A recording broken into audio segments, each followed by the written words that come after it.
আপনি যে ফেসবুকে বসে আমাদেরকে বোলিং নিয়ে ট্রোল করতেছেন, আপনি একটু আমাদের অ্যাক্টিংটা করে দেখান তো। ক্যামেরা লাইট আমাদের ছাড়েনি, আমি শুধু ব্যাটিং করবো। নতুনরা আসবে, পুরাতনদেরকে একটু জায়গা করে দিতে হয়।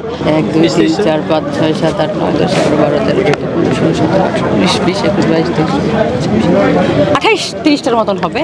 সো এটা একটা খুব মজার ব্যাপার যে ক্যামেরা লাইট আমাদের ছাড়েনি, যেহেতু আমরা পর্দার সামনে কাজ করি। তো আপনারা আমাদের খেলাটা নিয়ে খুব বেশি ইন্টারেস্টেড ফিল করেন, এই জন্য আপনারা সবাই আপনাদের মূল্যবান সময় নিয়ে এসেছেন।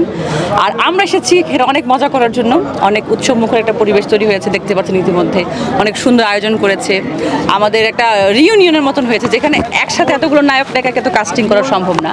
সো এটা হচ্ছে এমন একটা জায়গা যেখানে সবাইকে একসাথে পাওয়া যাচ্ছে, সবাই সবার ভালো লাগা মন্দ লাগা সব কিছু মিলিয়ে ক্রিকেটটা খেলার চেষ্টা করছি। সবাই তো সবার 100% খেলবে। আমাদের আমাদের টিমটা একটু কম অনুশীলন করেছে, বাট আমাদের টিমের স্টেমিনা পাওয়ার বা কি বলো এটাকে, জেদ, যে আমরা জিতবই, এটা একটু বেশি। আর আমরা একটু রোমান্টিক টিম, সবাই আমাদেরকে বলতেছে যে রোমান্টিক। কবির ভাই যেহেতু রোমান্টিক ডিরেক্টর, আমরা অ্যাক্টরসরা সবাই রোমান্টিক নাটক বেশি করি। সো আমরা খুব রোমান্টিক নাইট রাইডার্স। পারবো ইনশাল্লাহ, জিতবো, প্রতিটা ম্যাচ জিতবো। গতকাল যেটা আমাদের টেস্ট ম্যাচ হয়েছে, আমরা খুব ভালোভাবে অনেক বড় ব্যবধানে জিতেছি আলহামদুলিল্লাহ।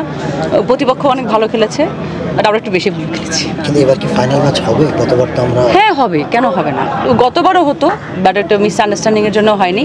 কিন্তু ওই স্মৃতিটা আমার মাথায় নেই, কারণ কি ওই সময়টাতে আমি ছিলাম না। আমরা ফাইনালিস্ট হয়ে আমরা গিয়েছিলাম সেলিব্রেশন করতে, খাওয়া দাওয়া করতে।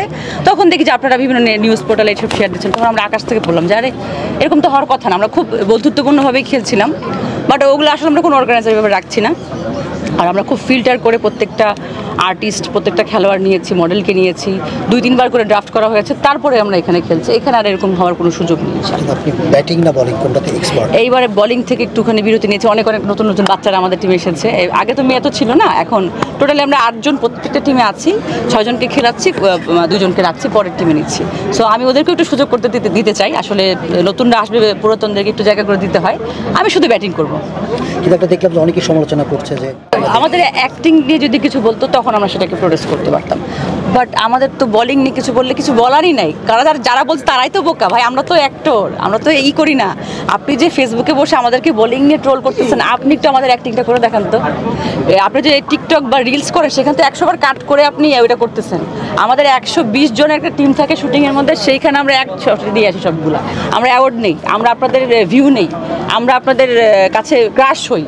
তো আমরা তো এত কিছু করি, আপনারা ওইখানে বসে জাস্ট একটা ফ্রাস্ট্রেটেড মানুষের মতন বসে বসে মানুষকে কমেন্ট করতেছেন।